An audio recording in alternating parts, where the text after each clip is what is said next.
Tony. There's a break in there. Come on, break. What's your 20, buddy? Everton, what's yours? Forward. What's Center City, Philadelphia, Roger? Roger. What's the old handle? Dollar 1, Comstock Kid, Roger. Oh, 10-4 Comstock Kid. This is Tiny out here in Havertown. 10-4. 10-4 there, Tony. 10-4.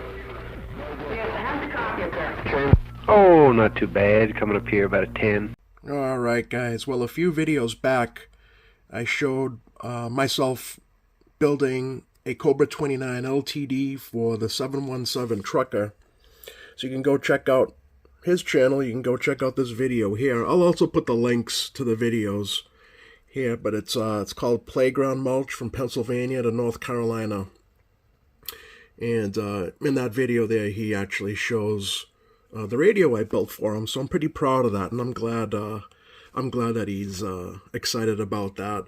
And you could just go back and check out some of his other videos. I mean, he doesn't need my help getting subscribers, but you know, check him out if you guys like trucks and you like trucking and you just like a good hard-working guy and his family. Go check out the 717 Trucker.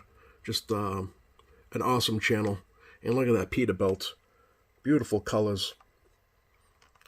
That's it, guys. Nice short one.